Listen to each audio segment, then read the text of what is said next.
everyone, and welcome back to All About AI Tech. I'm really excited about today's video because we're talking about something absolutely fundamental to the success of any AI project: data. Specifically, we're going to break down what it really means for your data to be ML model ready. You probably heard the old saying garbage in, garbage out, and in the world of AI and machine learning, this couldn't be more true. You can have the most sophisticated algorithms and models in the world, but if you're feeding them bad data, you're going to get bad results. It's that simple. One of the biggest headaches for data scientists and engineers is dealing with unstructured data.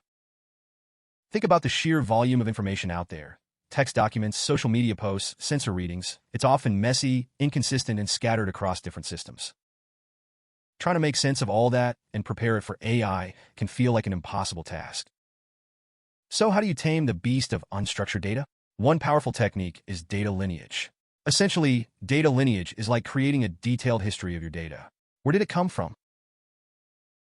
What transformations have been applied to it? By meticulously tracking this journey, you gain a much clearer understanding of your data's quality and reliability. Another game changer is semantic modeling. This is all about adding context and meaning to your data.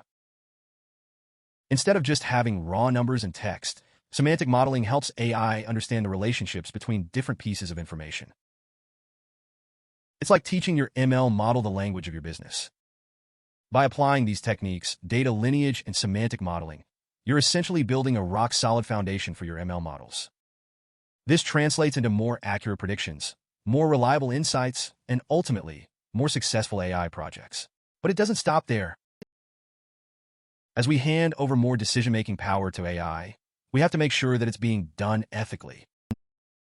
That means addressing potential biases in our data, ensuring transparency in how AI decisions are made, and always keeping a human in the loop to provide oversight and judgment. Look, AI is a powerful tool, but it's not a magic bullet. We need to be thoughtful about how we build and deploy these systems, and that includes having ethical considerations baked in from the very beginning. That's it for this week's deep dive, folks. I hope this has given you a better understanding of what it takes to make your data ML model ready. Now, it's your turn to chime in. What are some of the data challenges you're facing? What other AI topics would you like me to cover in future videos? Let me know in the comments below.